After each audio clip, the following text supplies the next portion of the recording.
Welcome to Fitzdog Radio. Your host, Greg Fitzsimmons, sits in front of you, your trepid host. I'm just back from Portland, and nice weekend. Thanks for showing up. It was the peak. I believe this weekend was the peak of COVID in the country, and people still came out. Reservations were low, and then people just showed up, and it was awesome. So thanks for braving death, really. In a, you know, that's all I ask of you. Just brave death to come out and see me. We had a family flew in from Salt Lake City to Portland to see me because the club in Salt Lake City hasn't booked me, so they gave up on that club and came to Portland, which was nice. And there was a lot of drama. There was some throwouts. I don't know what's been going on lately, but the crowd's been a little nuts. And some people got thrown out, and that's fine. I enjoy it. It's like a fucking gunfight, you know. There's just chaos. But I had a fun time. What happened? This was funny. I had an Uber driver because I have to take an Uber from the hotel to the club every night because it's about a 7-minute drive. And this Uber driver picks me up. I get in the car. I say hello. And he says hello. And then he goes, "Are you Greg Fitzsimmons?" And I got a mask on. And he's got a mask on. I go, "Yeah."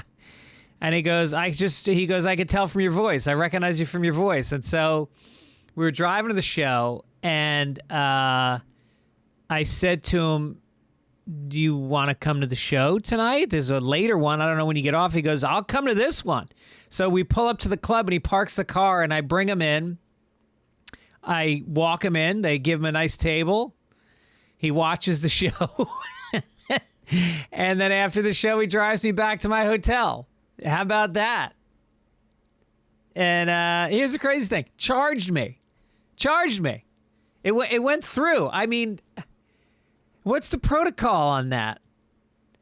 I made him laugh. I didn't buy him drinks. Maybe if I bought him drinks, he wouldn't have charged me for the ride. But yeah, so that happened.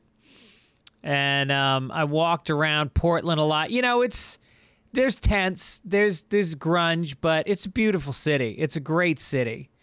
And I was staying, this will give you a sense of the hotel that they put me in. Chris Rock used to do a joke about how if you're on Martin Luther King Boulevard, you know you're not in a great neighborhood. If you're on Malcolm X Boulevard, go back to Martin Luther King Boulevard. I forget how the joke goes, but it's something like that. And I was staying, my hotel literally was a block from where Martin Luther King Boulevard merges with Malcolm X Boulevard. And they run parallel to each other for a long time, which I think is a interesting metaphor for their lives, because I don't think those two guys ran parallel at all. They should have intersected. They never merged. And I don't know, if you're going to do symbolism with your street names, make it make sense. What else? People got very upset. I wouldn't take pictures after the show because I got to just tell you, when people take pictures, if they just stood next to you and the camera was ready, it would be great. But what happens is they're drunk and they put their arm around you and they start talking in your face while the person fumbles with the phone, doesn't know how to take the picture. The whole thing takes like a minute. I'm not into it. I'm not getting sick. I got a table. I'm on one side. You're on the other. I'm selling my pins. I'm signing shit. I'm saying hello. But don't get upset with me that I'm not. People act like, "Oh, you're too good for me." No, I'm not too good for you. I don't want to die. How about that?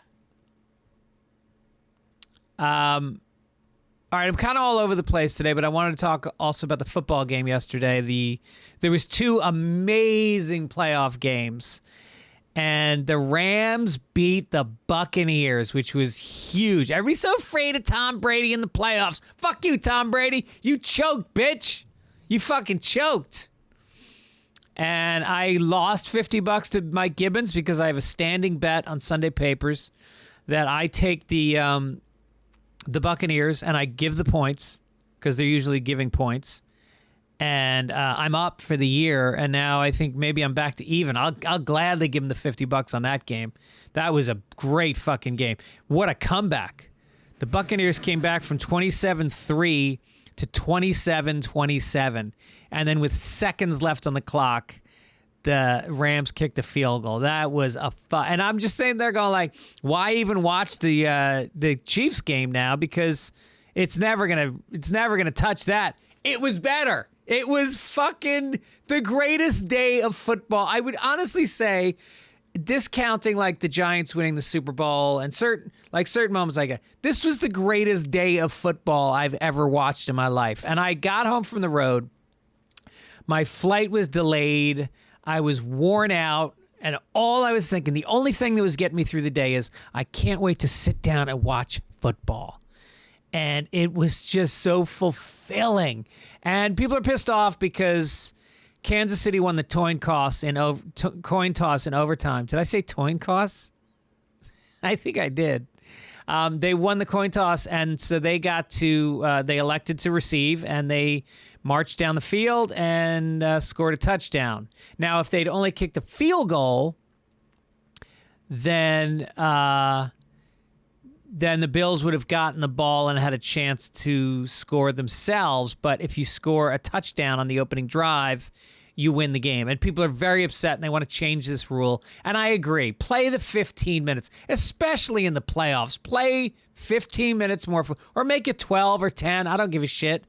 But I can see why they're upset, but I'm glad the Chiefs won. Mahomes is amazing. He's so beautiful to watch. Such an exciting... I mean, here's what sums him up. On one play, and I think it was in the first half, he was scrambling to his right.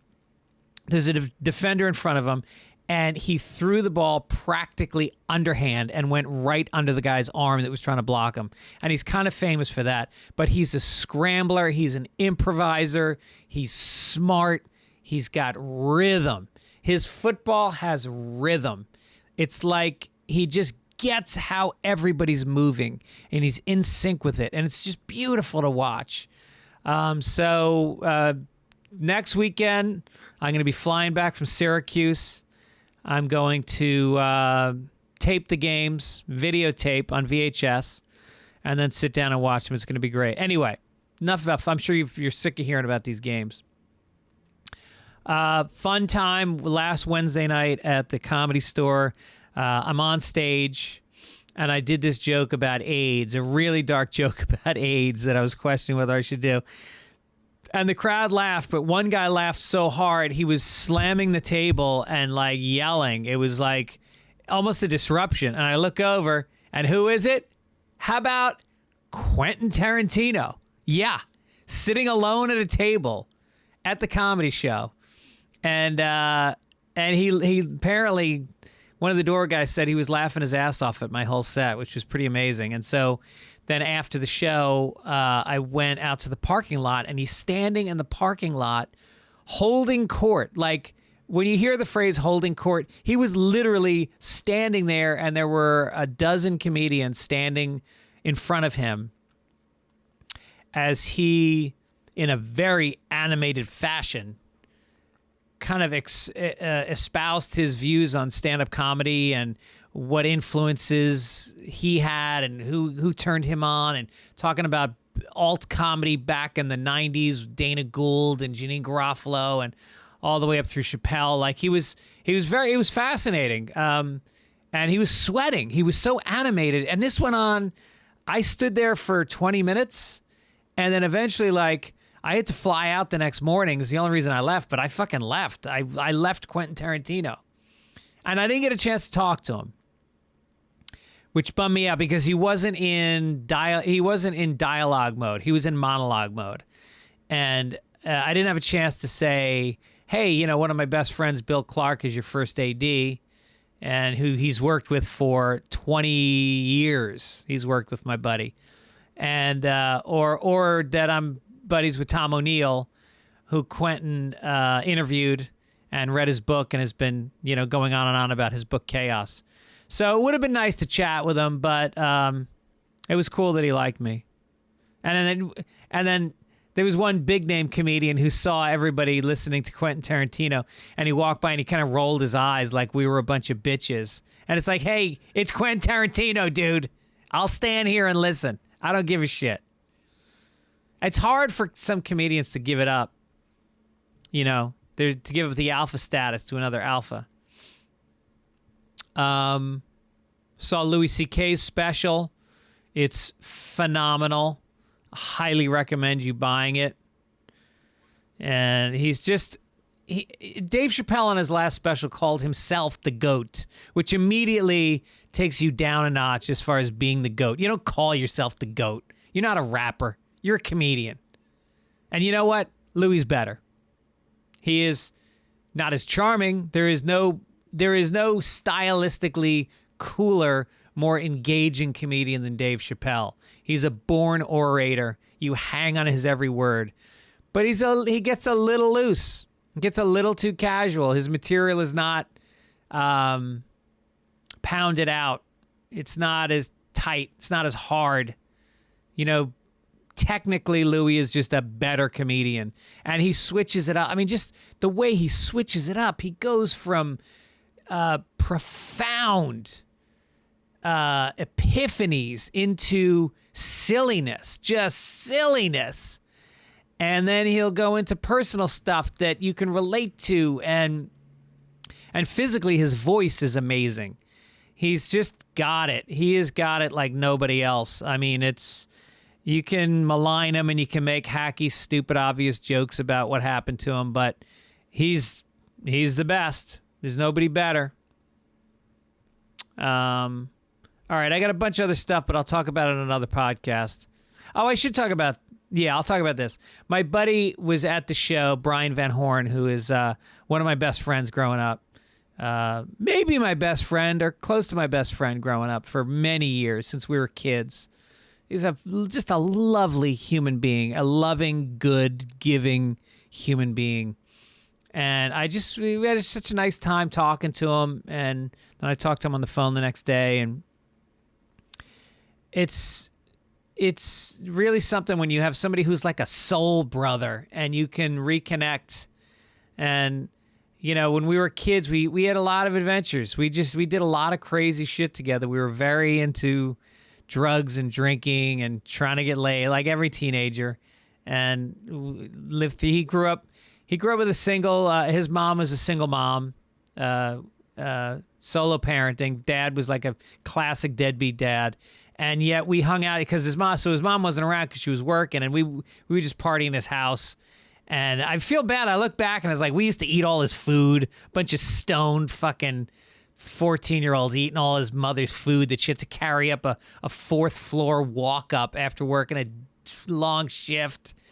And you just don't get it when you're a teenager, what that woman went through. She was an amazing woman. She was so loving and caring and great.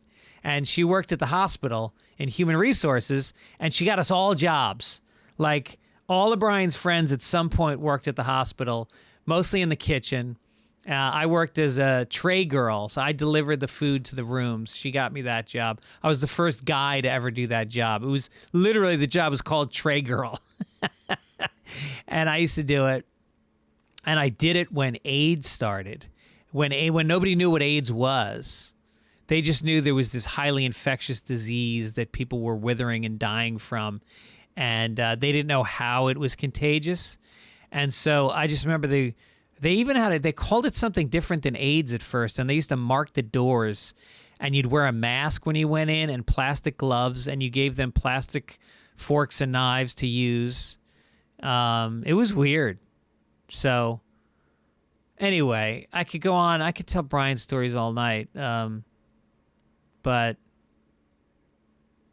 we used to, a gang of us would walk to school together, and my friend's parents had a wine cellar, and he'd steal a bottle of wine once in a while, and we'd get drunk before homeroom in 7th and 8th grade. And then at lunch, we'd smoke joints. My friend's sister sold pot, so he used to bring pin joints in a cassette case, and he'd sell them to us for $1, and we'd smoke them at lunch. $1 for a joint. That's what it fucking cost back then. It was $1. Yes. And we'd buy nickel bags, $5 bags of pot. Oh, those were the days. All right, I got to get rolling because I am about to interview Andy Richter. I usually do the interviews and then I do the intros like a week later, but this is going straight into it. So I can't wait to talk to Richter. He's a good friend. I've known him for a lot of years. I have such tremendous respect for him, and I can't wait to talk. We're going to have fun. Don't forget, sign up for the premium membership. We're getting close to 1,000 episodes now. You can get them all for about $2 a month at the premium membership. Go to my website, fitzdog.com, and click on the link and sign up. Also, T-shirts. We just restocked the T-shirts, the Grapefruit Simmons T-shirts, if you want to buy one of those. Stand-up comedy dates coming to Syracuse, New York, January 28th and 29th at the Funny Bone. And then Lexington, Kentucky, Comedy Off-Broadway, February 24th through the 26th. Also, big gig. If you live in the Omaha, Nebraska region, I'll be at the Waiting Room on February 27th. My friend Ross Broccoli is going to do a special appearance. And then St. Patrick's Day, Hollywood Improv, March 17th. The annual show is back after a 2-year hiatus because of the pandemic. So be there for that. All tickets at fitzdog.com. All right, let's get to it. Here's my interview with, he doesn't need an intro. People know who Andy Richter is. Here's Andy Richter.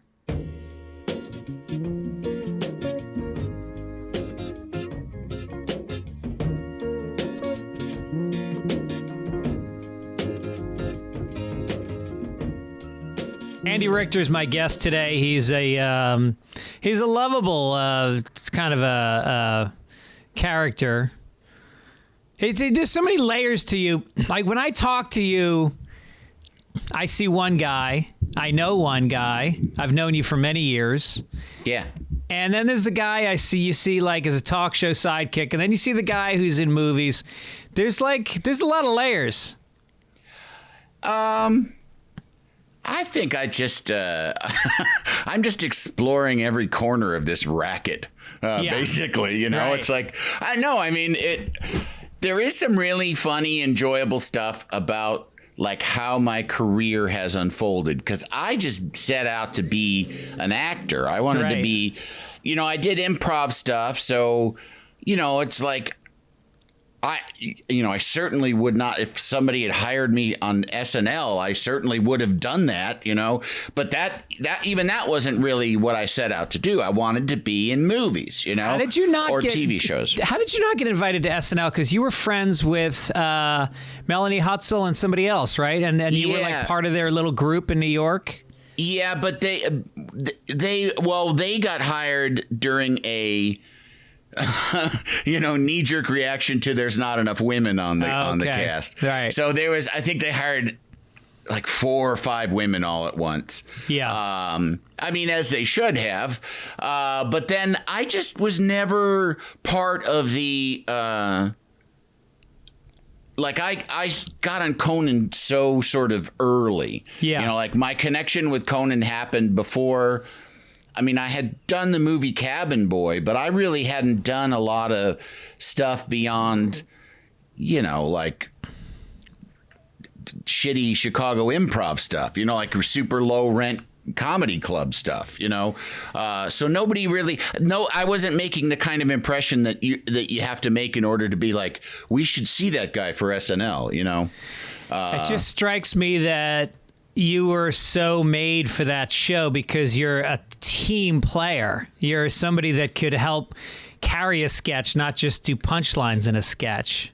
Yeah. Yeah, tell them that. Yeah. Well, maybe it's not too late. Maybe it's not too late. Maybe not. Isn't it fun as you get older where you can let go of dreams? Like I did at a certain point dream of writing on SNL, and it's such a relief when you wake up one day and you go, oh, that's not going to happen. Yeah. I don't have to stress out about that anymore. Some of them are more, some of them you get to more than others. Some of them actually kind of hurt a little bit when you're like, yeah, I don't think I'm ever going to really, I don't know, like get incredibly physically fit and do whatever, like maybe someday I'll really want to rock climb. And now it's like, no. Just stay on Earth. Yeah.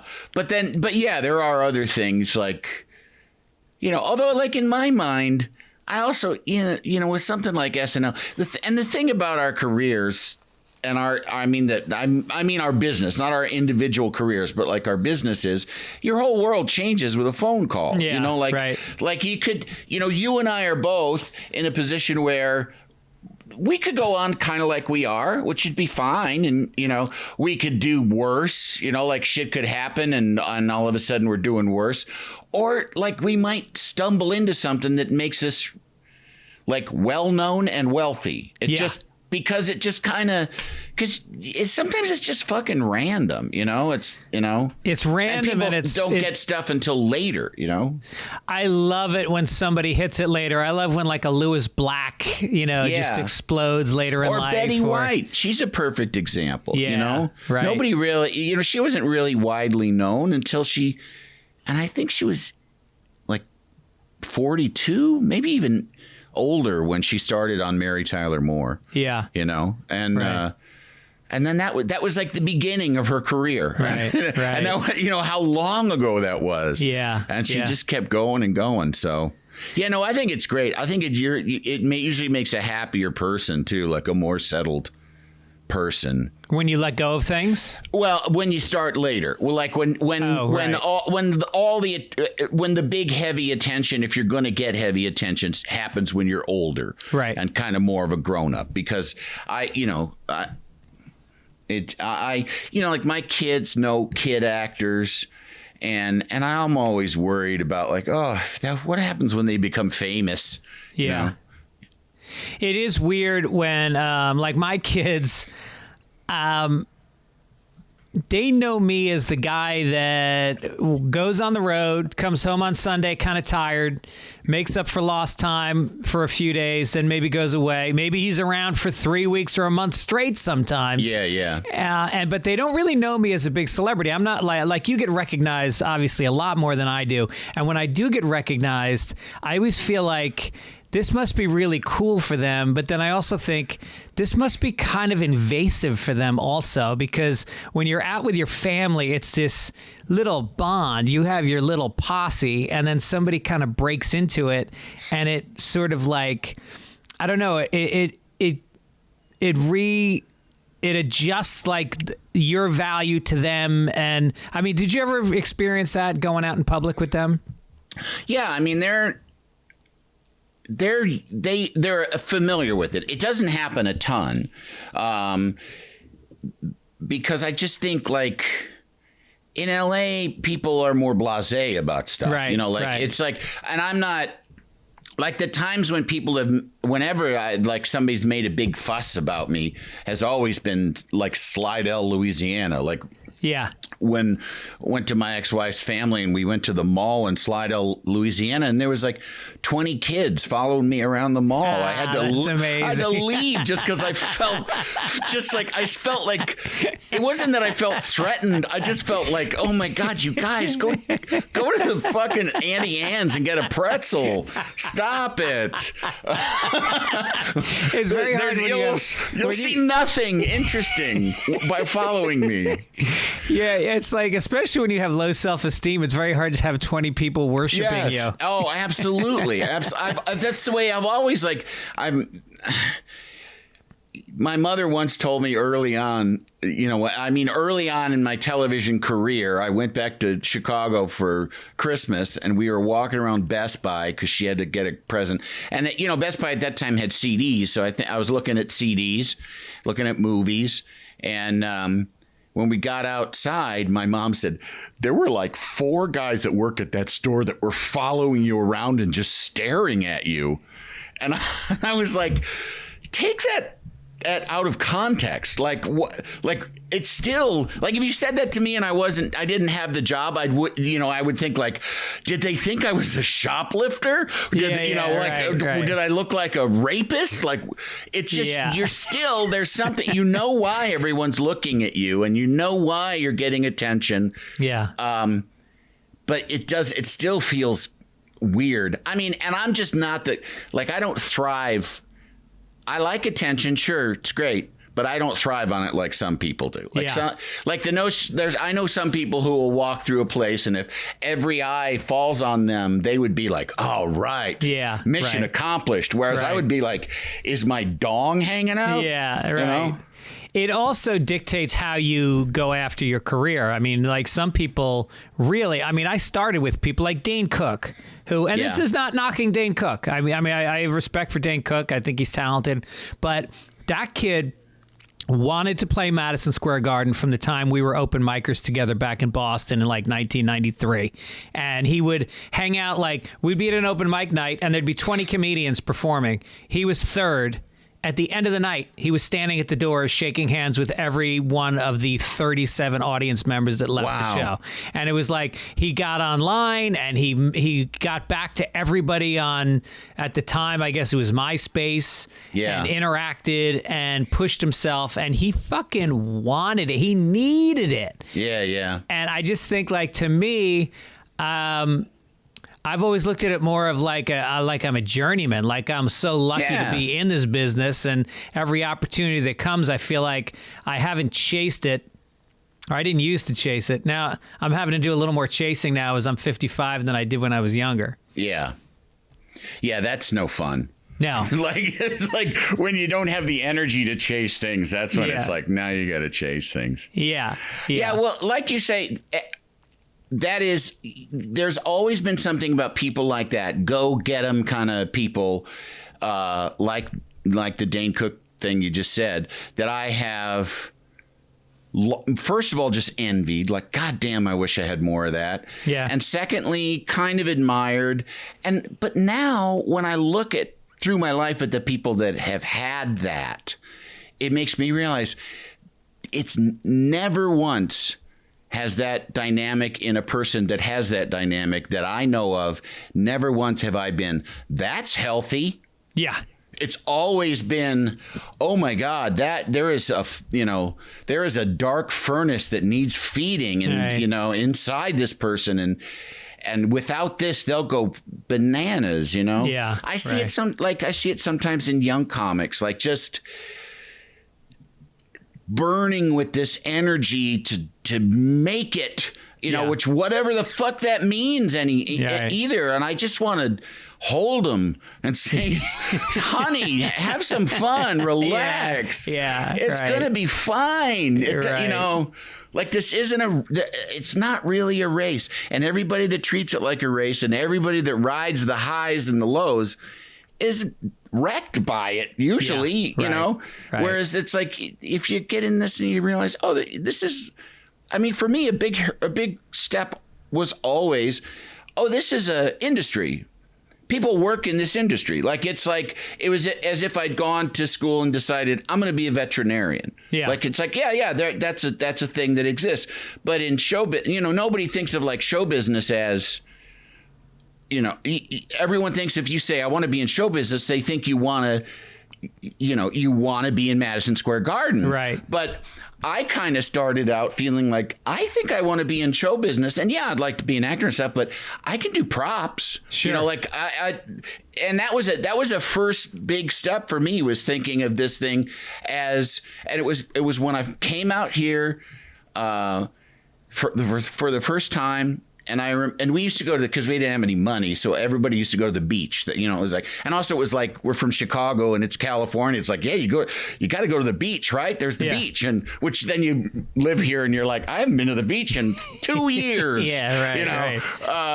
But we used to go to the beach all the time, and I would drive out there and just see all the houses on the hills, from Santa Monica out to Malibu, and I would think that not every one of those houses is a movie star or a pop star. Right. Like there's lots of jobs here. Right. There's lots of stuff surrounding all of this. So, I mean, because at the time I was setting out to try and make it as an actor, but in my mind I was always like, if that doesn't work out, I'll find something else to do within this industry. Like I say. What do you think it would have been?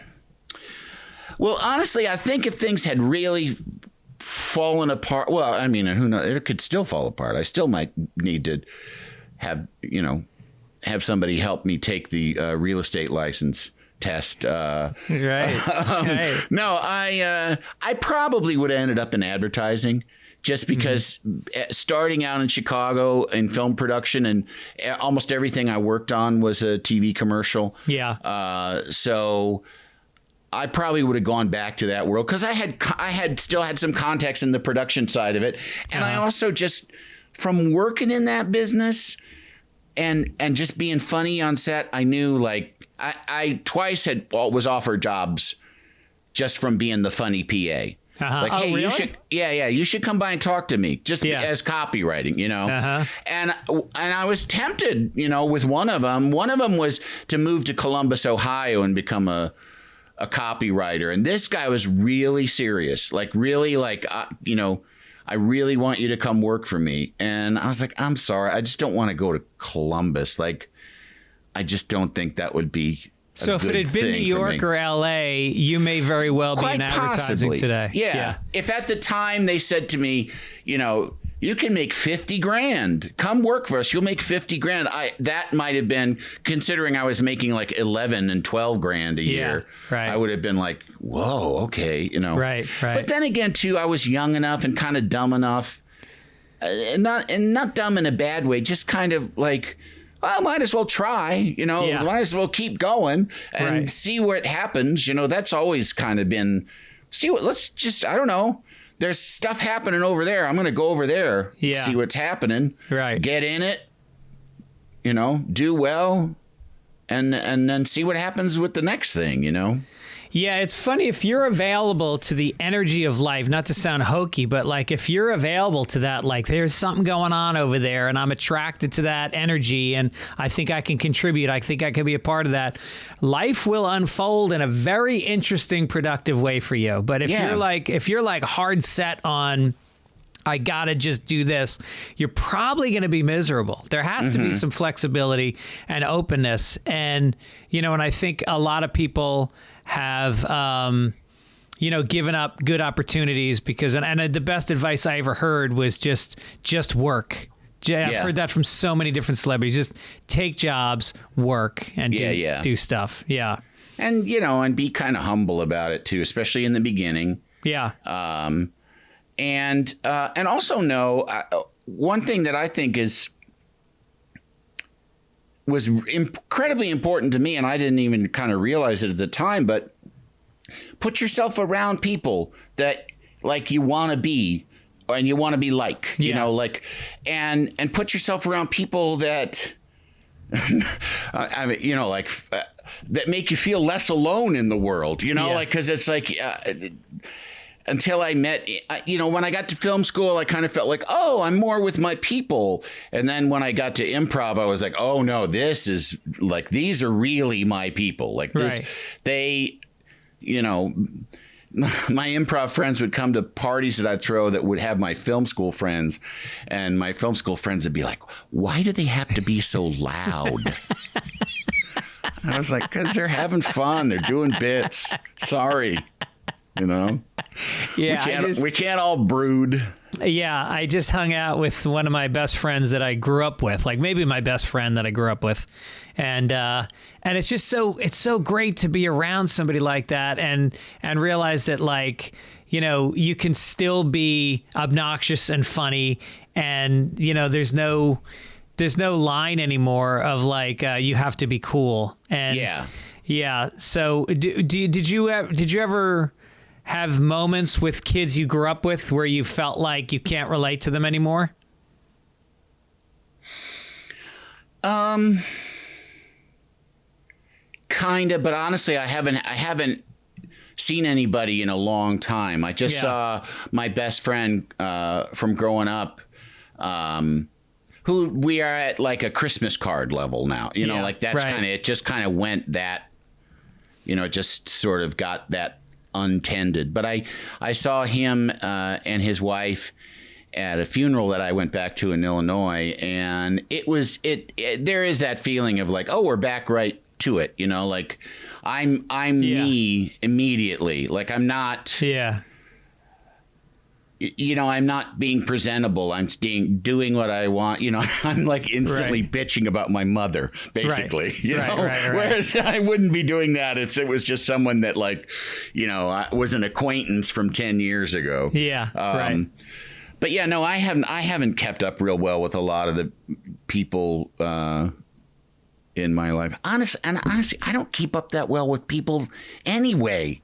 Like the people that are like close to me here in LA, and I just feel like it might come back, but I just feel like I'm at the age where it's like I got work and kids, and I don't know. I'm not having guys over for the game or playing cards or whatever, which I should, although we gotta play golf because it's been a long time, and Matt Malloy beckons. I know you guys are good friends. Yeah. And golf I haven't talked to him in ages. Yeah.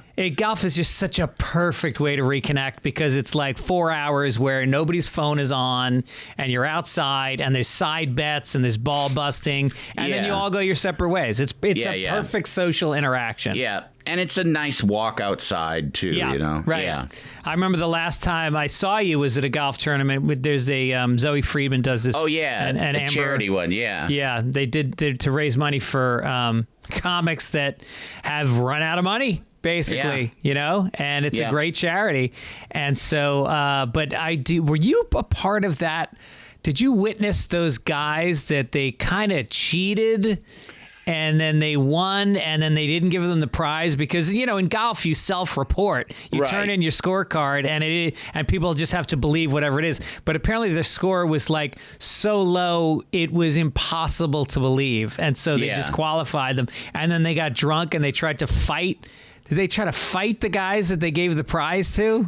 The guys they gave the prize to was my team. No. But I had left because I can't remember. I had to do something. I think it was something with my daughter that evening. So right after the golf, in fact, I was kind of running late. Like the golf kind of went a little bit. And when I said I was going to do it, that was one of the things was like, I can't hang around and it doesn't matter. Just come play the golf. Right. So yeah, I played with 4 really nice guys that, are members of some other club in the Valley, and that's their connection. They're golf buddies. Yeah. And like a couple of them one of them was a business manager for comics. He was like the guy that bought the foursome. And then another guy was like I think like a computery kind of guy, like computery financy kind of guy. And then one of the guys had been and I don't know, I can't remember which one, but he was a bachelor. No kidding. He was a bachelor. Oh, that's awesome. And he's the one that I think he married his bachelorette, and they actually are still married. And it's like apparently, and he was really nice, and just like ridiculously beautiful human being, like just big and looked like a fucking Viking prince, and long hair and shit, and kind of dressed like a little bit nerdcore, almost kind of slightly feminine. Like he had like cuffed or not like pants that were like almost kind of like tapered, like yoga pants or something, Right. And but they were in, it was like it wasn't they were like meant to be that, like a kind of look that I would feel like just a fucking clown walking around in, but he pulled it off. He looks fucking great, Yeah. But they're all really good golfers, and they won. And then I heard all about it later. Somebody told me about it and said that these guys, and those guys, the guys that won or that cheated or whatever, were behind us and were loud and drunk, but I did see him hit a couple of good shots, so I don't know. I don't know if your listeners even give a shit about all this, but it was just so funny because then I saw one of the guys in that group. He's a comedian, and and then he kind of like acted weird at a golf. I played golf a couple weeks later, and he was there, and he was like shooting YouTube videos with this hot chick. Like that's what his company does. They shoot. Yeah, they were doing that kind of stuff too. Yeah, so they were on the course, and they were holding up the whole course. There was like 3 holes open in front of them, and at one point I go, "Hey guys, there's 3 holes open in front of you," and the kid looks at me and he goes, "Your mom's got 3 holes that are open," and just that part of you, that 13-year-old boy, your fist clenched, and you go,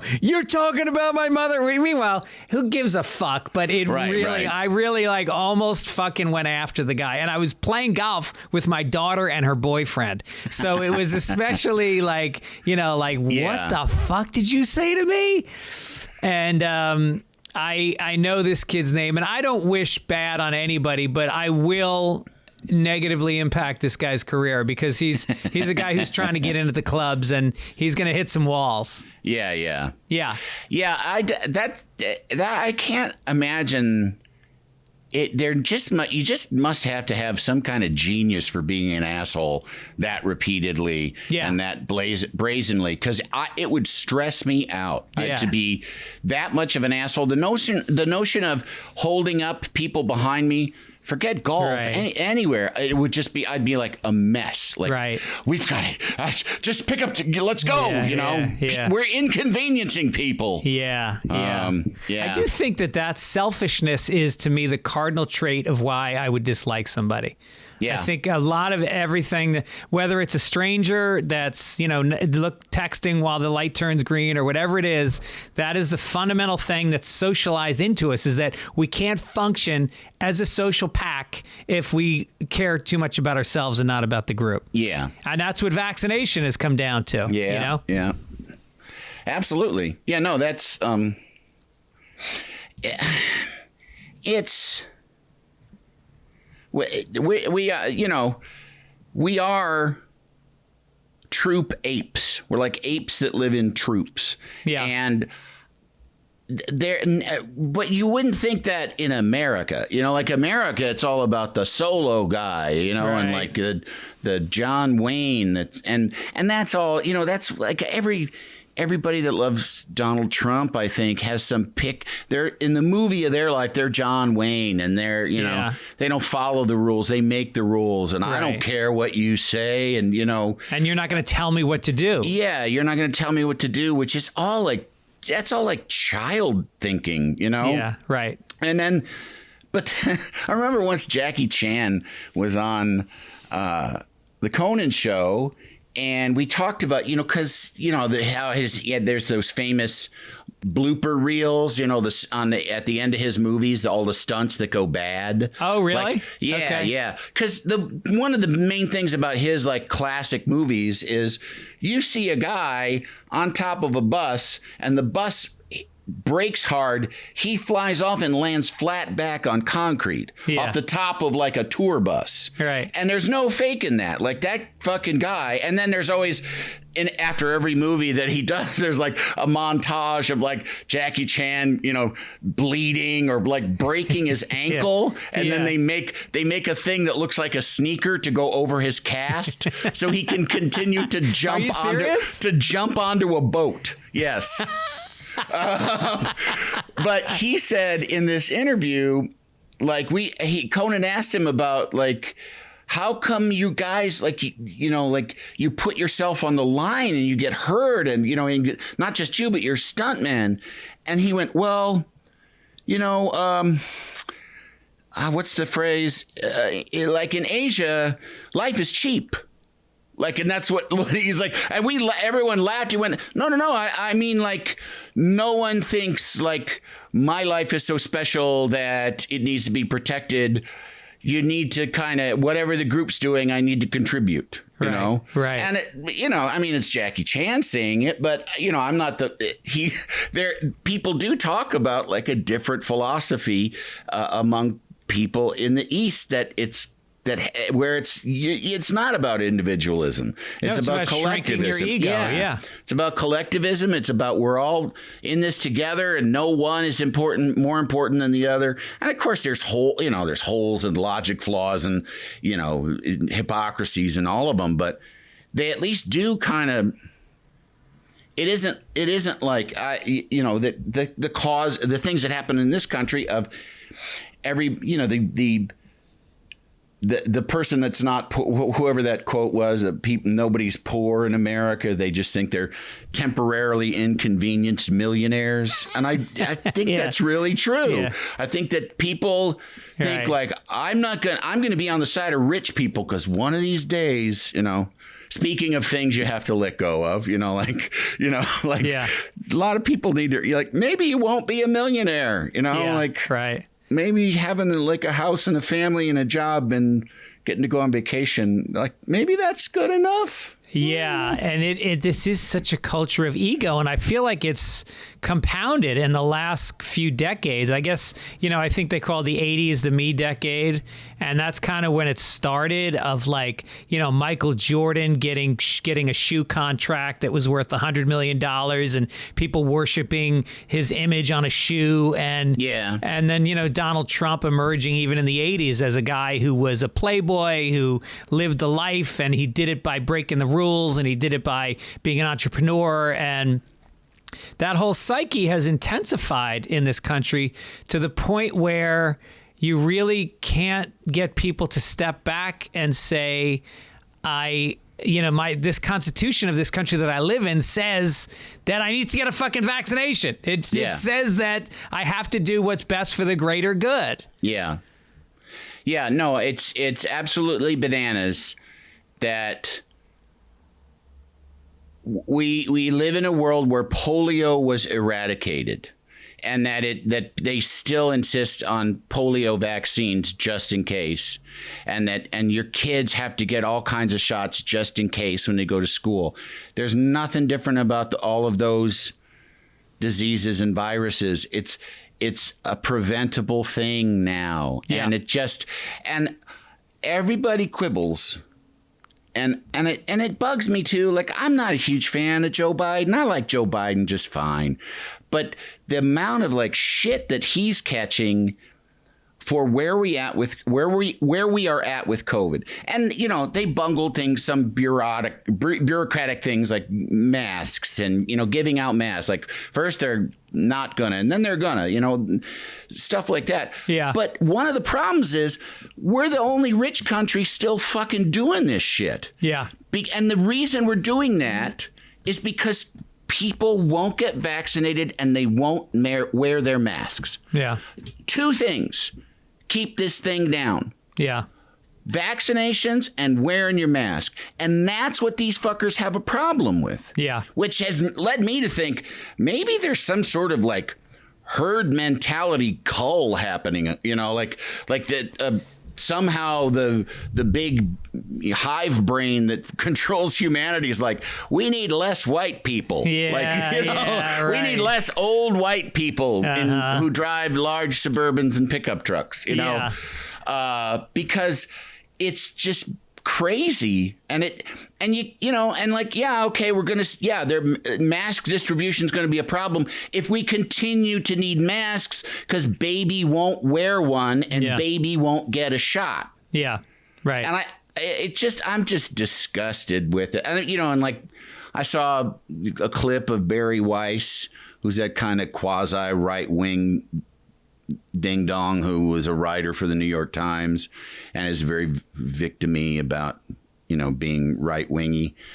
But she's like, I'm over the pandemic. Yeah. Sorry. All right. Here's your lolly nap time. Yeah. Little baby. Well, that's what's amazing is it's, the right, and, I hate to make the whole podcast turn political because then I get a shitload of hate mail, but I don't really care. Yeah. But, we don't. But I will say this. It's the same thing now that you're seeing with this critical race theory being, first of all, making it a target, making the idea that we're going to teach history in a way that's balanced and honest as something that now in Florida, there's a bill that says that if they're teaching something that makes you feel uncomfortable about race, that it should be taken out of the curriculum. Literally, the people that are saying that we're snowflakes and we're too sensitive are the ones that are the most delicate. Yeah.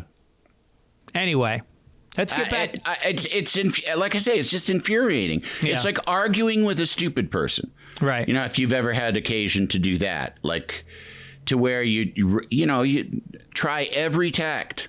Yeah. Stern, friendly, kind, understanding. Yeah. Scolding, and nothing works because they're too fucking dumb. Yeah. Yeah. And I'm sorry, but at a certain point,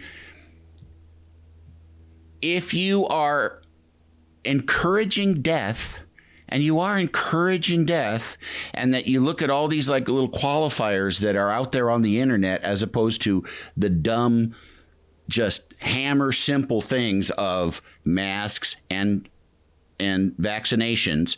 Yes, there's some complications and nuances. Tiny ones. Tiny. Masks and vaccines. Yeah. And if you repeatedly try and find reasons to find out why you shouldn't wear masks and why you don't have to get the shot, people object to that you call everyone every anti-vaxxer dumb. All right, there just needs to be a different word that conveys a progress stopping insistence on non-fact. Yeah. Right. Because if that's not dumb, I don't know. Well, it's the same thing with climate deniers. It's like, it's like, first of all, life involves risk reward. And there's certain things that you go like, all right, the risk of taking the vaccine is 0.000%. And the risk of not taking it is, 3%. You're going to die. There's 3%. Okay. So that's really easy to quantifiably do. Yeah. So it's the same thing with climate change. So what if this is a cycle? And what if we don't really need to do anything? Okay, that's a very, very slender possibility. But why not eat it and say, okay, we'll do it anyway, even if we don't need to, because there is that other chance that we're going to annihilate the species. Yeah. Yeah. All right. Anyway. Also, that's all, too, it's not a big deal. No. It's not a big deal. No. Just, yeah. Big fucking babies. I wanted to ask you, what's the guy's, I was fucking scratching my head. What's the guy's name who was the head writer on Conan for a long time? Mike Sweeney? Mike Sweeney. Yeah. Is Mike Sweeney the funniest person that you know, or top three? Boy, that's a really unfair, uncomfortable question that he is surely going to find out about. So I'm going to say, yeah, sure. No, he is a really, really, really funny person. Yeah. As is Conan O'Brien. Conan O'Brien, is many different things, but.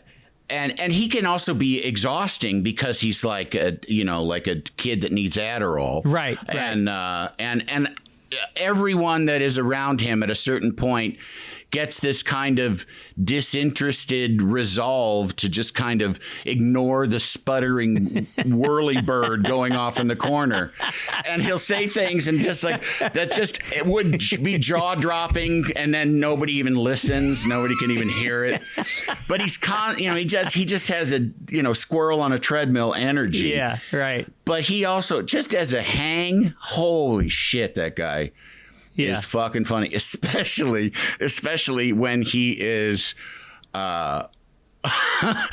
picking on someone farther down the power structure than he is, which is, virtually everyone. But like teasing somebody, holy shit, that guy had lots of brothers, because he is a genius at teasing somebody relentlessly for hours.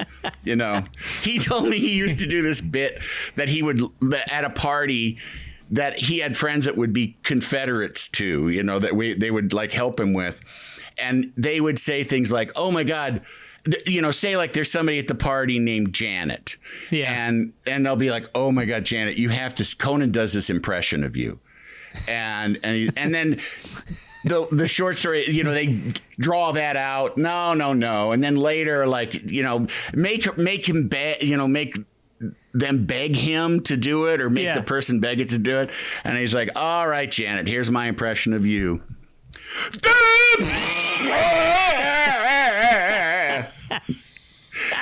And Zoom just asked me if I'm playing music because of that noise. But it just like would, and he said, it just would infuriate people. Just infuriate people. I could see Conan getting in his own way with meeting girls because he could not do things like he couldn't stop himself from doing things like that. Yeah.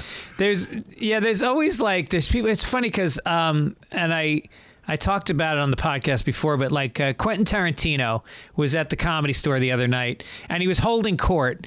And I've been around Conan because I've done the show 5 or 6 times, and it was a couple times I was backstage and hung out with him, and then he's been doing stand-up, so I hung out with him in some green rooms sometimes. Mm-hmm. And it's exactly what you say. And I saw it with Quentin Tarantino.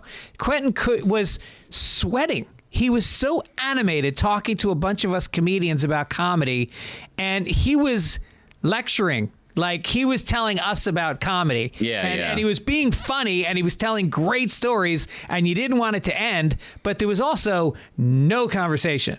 There was no like, hey, I can add to that. Yeah. Hey, what about this story? No. Yeah. You know, you're listening. There's a few monologists in my life, like that. And it's usually situations. It's like, people in their life know, like, oh, no, this is not the time. Like, sometimes you can talk, but let him go. Just let him go. Let him, Well, that's kind of the thing about being friends with famous people is I find that some of my friends that are very famous, like, it is a different conversation. There is like a tacit understanding that you are going to do more listening and they are going to, maybe flesh out some material they're thinking about. You're kind of a sounding board sometimes as opposed to like a true equal in the conversation. Yeah. And you make that agreement. When you pick up the phone and it's them, you go, okay, I'm going to be head writer for so-and-so for the next hour. Yeah. Yep. It's...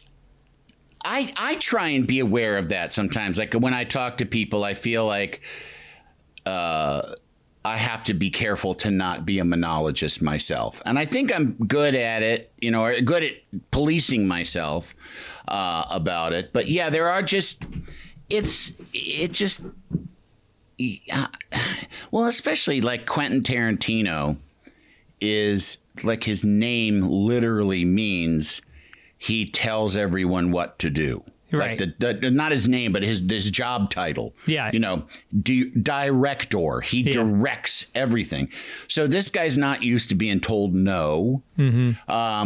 And probably really likes the sound of his own voice and is probably excited. Probably has also too is in a group of people that he has a respect for, and he's getting respect from them, and that was definitely part of it. Yeah. I think that's probably some juice that he doesn't always get. Yeah, I think in that particular case, he had watched a bunch of us do stand-up, and I think he was really like he was impressed. He was laughing. He was joyous. I think I think he was feeling like we were getting him excited too. Yeah. So, but yeah, I think it's good to have friends that are out of the business as well, so that it's not too much of that. But anyway. It's hard though. It's really hard to have friends that aren't in show business in some way, in some tangential way, especially out here. Yeah. It's, you find out that, like your kid's teacher sold a screenplay or something. It's fucking weird. Exactly. I know. My daughter's flute teacher is constantly sending me scripts and inviting me to her one-man shows and all that stuff. And you just go like, oh, I went through this. Or no, I did this in my 20s. I did the one-man show. And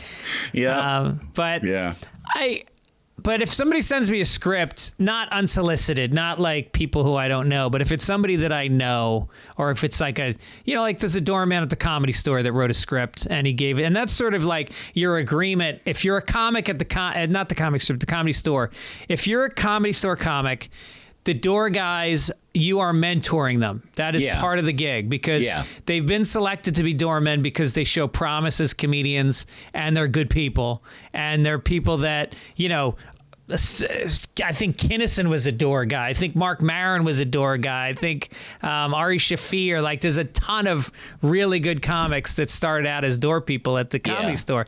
So one of the guys sent me a script, and it was really good. And there's something exciting about reading a script from somebody who is totally undiscovered, and giving them notes and feeling like maybe I helped that person in some way.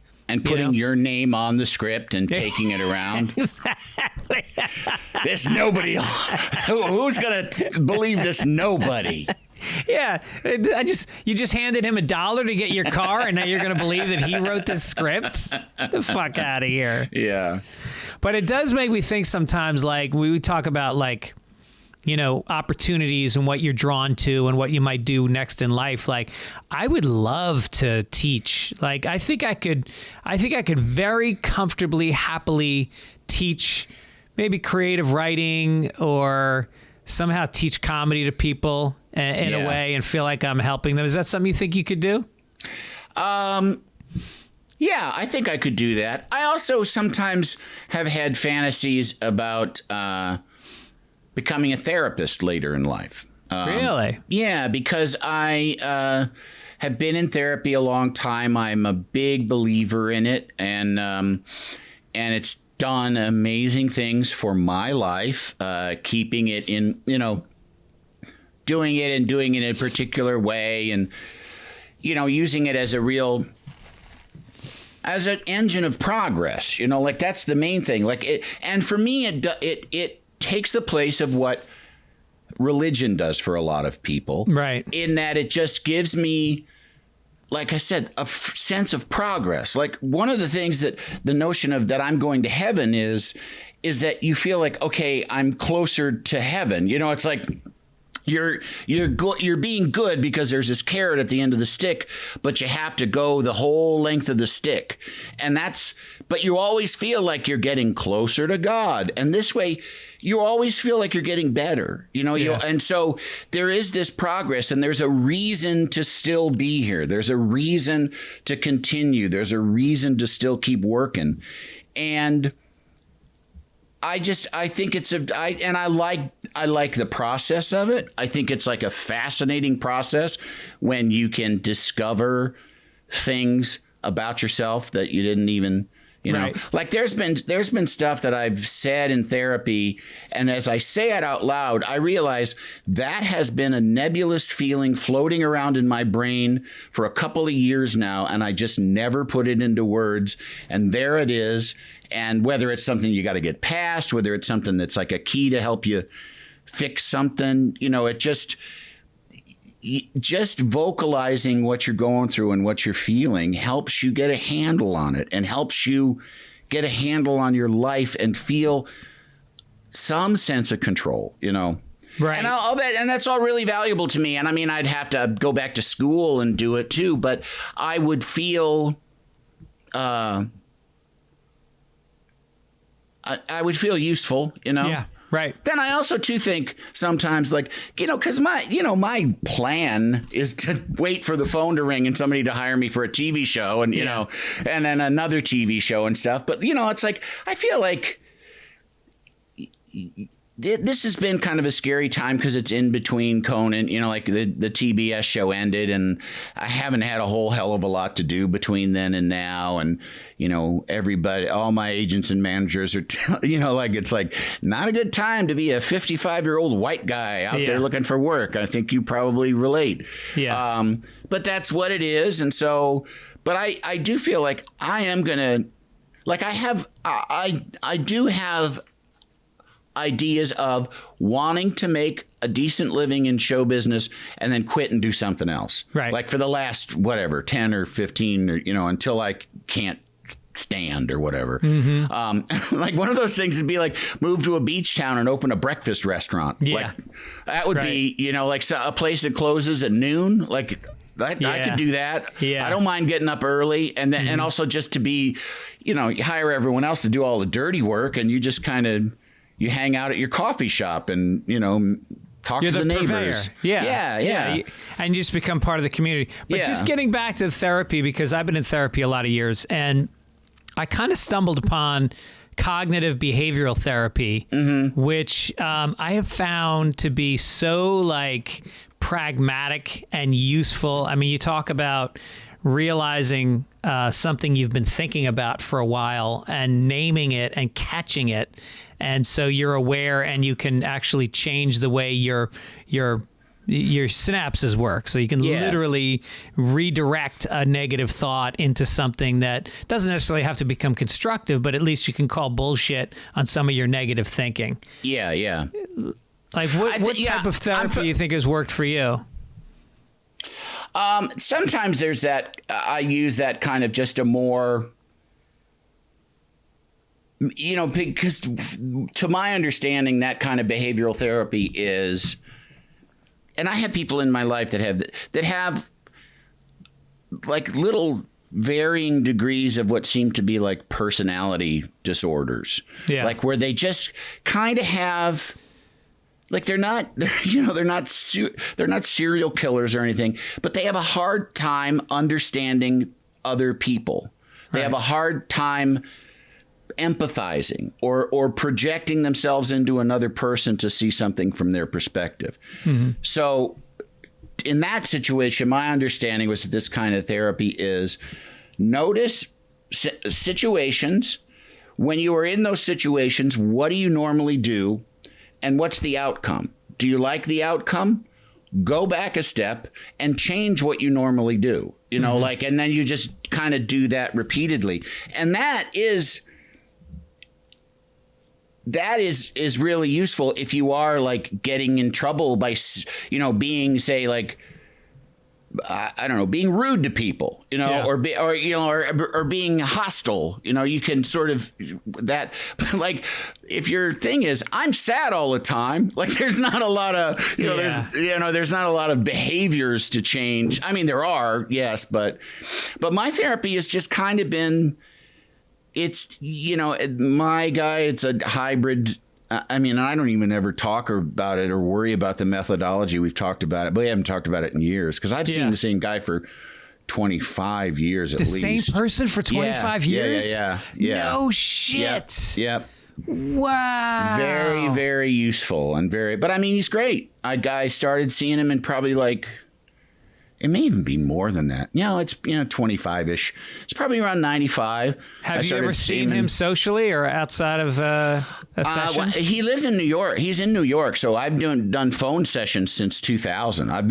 Mostly phone sessions. When I go back, I see him in person, and that was an adjustment at first. But now I'm more comfortable with the phone sessions because when I am in New York and I can go see him, it's weird to be looking at him. It feels like I feel like, oh, this eye contact is too much. Oh, that's funny. Yeah. But but we've been talking. We talk. It's all set out on and I can do it. I have. It used to be kind of hard to kind of get into the mind space of it, but I've just done it enough now that when that time rolls around, I get on my phone and put on some headphones and sit down in a quiet room and I'm in therapy. Yeah. But it's the therapy. There's some Freudian stuff, but that's more for him to think about. For me, I just look at it a lot as it's just an inventory. It's an inventory, and then it's problem solving. Yeah. It's like, what's going on that I'm not happy with? Which then and then some people. Because I like, what's going on that I'm not happy with? Like that can become a neurotic thought. Right. You know what I mean? Like taking an inventory of what's going on and what's wrong. Like that could be the problem. Like what's the problem? It's you asking what the problem is all the time. Right. So especially if you're like a Midwestern guy who comes from working class area, and therapy isn't necessarily something that would come naturally to someone from that area. That's definitely. I have to give my mother a lot of credit because she, at a very early age, when it was like through some, she had marriage problems and the whole family went to different. Oh, no kidding! It's called family counseling, and it was like you do individual and then kind of group. But that that was probably when I was 12. Yeah. So she was very open to it, but I mean, I didn't tell a lot of kids that I did that. And right. and then even after college, I started taking antidepressants, and I had friends that were like, "What are you doing? Like, are you going to have to be on those for the rest of your life?" Like it's, looking back on it, I was like, "What the fuck do you care, man?" Like, Jesus Christ, I'm trying to stay alive here. Leave me alone. Right. So I've tried to figure out where the problems are in my life and what makes them that way and what I can do, to make them better. Because there's like major lessons of being a grown up. And one of them is like, if I'm sitting here thinking of how to fix something, I better only think about what I can do. Because that's all I have any control over. That's like and if I sit here and think like, well, if he did this or if she was more like, okay, go ahead, think that, but that's not helpful. That is not. It's funny. It's like, it's almost like you're in a 12-step program, because it's a lot of that. It's a lot of inventory, and it's a lot about what's my part in it, what can I control, and let go of the rest. You know, everybody should be in a 12-step program of some sort. It's genius. All right, before I let you go, there's a segment that I did for years, and I think you actually did it once, and it's a thing called Talk Your Way Out of It. So I'm going to give you a situation. It could be awkward, it could be uncomfortable, and you're going to have to, in real time, thinking off the top of your head, you're going to have to talk your way out of it. Okay. Okay, Andy Richter, you have a big audition the next day. You're in L.A., you're flying to New York. It's a red eye. You're going to hit the ground and you're going to go directly to a major audition for Martin Scorsese. You've suddenly started doing drama. Right. And as you get on the plane, all you're thinking is, I just need to sleep. I need to be prepped for this. I need to be ready. You spend the extra money. You get a first class seat. And then a soldier gets on. And he's got a broken arm. He's got a broken leg. And he walks up and he's standing next to you, and the stewardess goes, "Sir, would you mind giving up your seat for this brave man who gives his life for our country so he can be more comfortable on this flight?" Andy Richter, talk your way out of it. See, if I was a dick, I would be like, wait, how'd you do it though? Like, were you chasing ISIS, or did you fall off the roof while you're cleaning the gutters? Because I don't know. I mean, sometimes, and God bless the troops, but sometimes this troop worship stuff is just like, it's enough already, because it's, my brother was in the Navy, and when he actually ran for Congress, and I was around him when he would talk about being in the Navy, and people would say, "Thank you for your service." And it's like he also worked at Blockbuster at the same time because he had so much free time. I don't think you need to be thanking him for saving our freedoms. Thank you for your reshelving. Yeah. Thank you for doing office work in Pensacola. It was really something. Thanks for rewinding when we weren't kind enough to. Yeah. But so, I mean, in that case, if they did that to me, my goose would be cooked and I'd go back into coach. Yeah, you just do it. I had a thing like this happen once where it was a really busy flight, and it was like sweaty and late, and and something was wrong. They had to switch planes or something, so it was kind of chaotic. And I got my in my aisle seat, and a woman sat next to me, and she didn't speak English. And then her husband was in another seat, and he for some reason had the baby, I think. And they had a baby, but they were both in. Oh no, she was in a center seat, and then she sat down in an aisle, and was like, I was looking over and I said, listen, do you want my aisle seat so you can sit next to your husband? And she's like, I had to like really no English at all. So I really had to be like, I'll sit there and you sit here and then you can be with your husband and your baby. And she's like, yes, okay. 30 seconds later, the person that owns the seat that I'm sitting in comes. She had the middle seat. Oh, and she had mistakenly sat in the aisle. Uh-huh. So I just was like, oh, fuck. And you're not a small guy. Yeah, I guess I'm flying 5 hours in the fucking middle seat. But, what am I going to do? Get up and be like, hey, you. Right. Refugee. Get in your middle seat.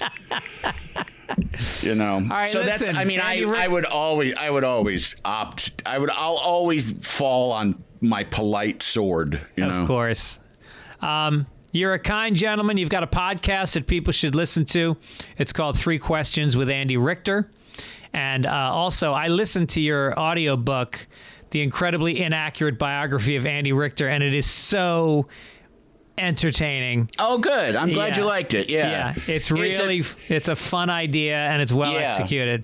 Joel Cohen, who's a Simpsons writer, came to me with the idea of doing a biography about me written by however many, different comedy writers take a chapter, and it would be a chapter in my life, and then it's all bullshit. It's all like insulting lies and libels. Yeah. And your rebuttal to it. Yeah. And it's a audiobook, and so it's Nick Offerman did the main part of it, and then I came in and recorded my rebuttals. Yeah. But yeah, it's like some, it's probably, well, I don't know. I was going to say like it's the thing with my name in it that's probably like I did the lead, like it's mostly somebody else's work. Right. But that's not, like I could say like, that Andy Richter controls the universe, but I feel like, no, I had a lot of say in that one. Like that, this one, I do feel, sort of, I felt sheepish about being like my audiobook when it's, like split among 14 writers, So did they just present you with each one and then you reacted to it on your own, or did you have some idea of what was being written? That we went over with. Oh, you did? Each writer wrote their thing, and then we did edits on that. And I did do edits, and I did most of Joel wrote a pass of my dialogue, and then I went back and, just as like almost like a placekeeper. Right. And it was very helpful because it gave me ideas. And then I went through and did it, pretty much rewrote it just to my own voice. Right. Yeah. Well, it's great. Get it on Audible. And Andy, we'll see you. Let's play some golf very soon. Yes. All right. I'll hit you up. All right. Thanks, man. I appreciate your time. You're welcome. Okay. Bye.